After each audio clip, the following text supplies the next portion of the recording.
premier d'entre vous, le président en personne vient vous inviter à faire preuve d'humanité, c'est tout dire.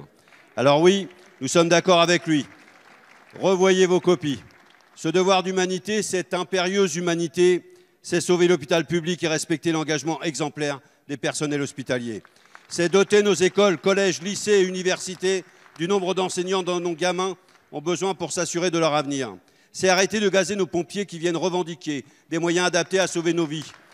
C'est d'assurer une justice équitable pour tous, en cessant de démembrer tout l'édifice judiciaire.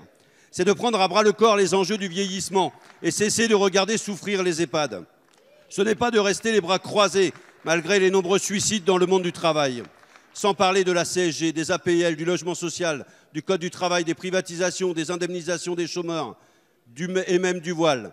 Ce n'est pas de regarder couler les navires migrants en Méditerranée. Ce n'est pas d'applaudir Trump quand il propose de cracher au visage des Palestiniens en guise de deal du siècle.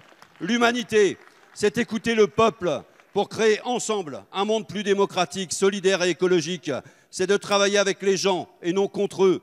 L'humanité, pour les députés communistes, c'est de rejeter la réforme des retraites qui va détruire notre modèle social. Et pour savoir si les Français pensent que leur définition de l'humanité est plus proche de la nôtre que de la vôtre, les députés communistes vous proposent, Monsieur le Premier ministre, ainsi qu'à votre majorité, d'oser un référendum sur cette réforme des retraites. Laissons donc le peuple trancher, laissons le peuple donner son avis, car au bout du compte, l'humanité, c'est aussi la démocratie. Merci, Monsieur le député. La parole est à Monsieur Laurent Pietraszewski, secrétaire d'État chargé des retraites.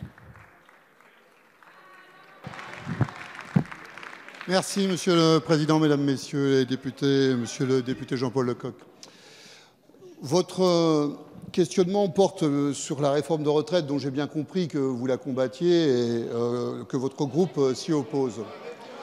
Mais sur le fond, Monsieur le député, car vous le savez, notre réforme, notre transformation de ce système de retraite était indispensable et elle l'est toujours. Elle l'est parce que notre système a été conçu ou à un moment donné où il était utile et adapté à l'issue de la Deuxième Guerre mondiale, mais il n'est plus aujourd'hui en conformité avec la réalité à la fois de notre société et aussi du marché de l'emploi.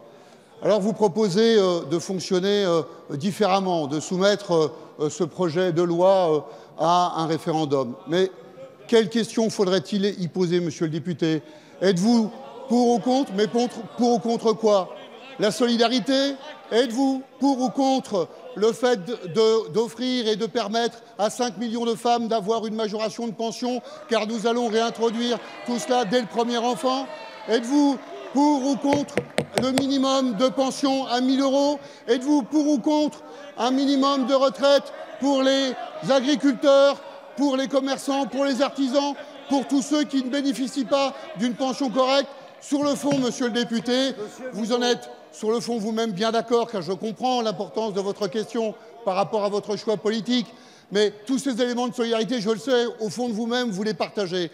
La réalité, c'est que vous avez une approche là-dessus qui est une approche légistique, purement limitée, parce que moi, je ne crois pas que le sujet soit uniquement sur la façon dont on en débat, puisque débattre ici, dans cet hémicycle, comme nous le faisons en commission spéciale, c'est redonner la parole aux représentants de la nation que nous sommes tous, que vous êtes tous. Merci, Monsieur le ministre. Monsieur le député.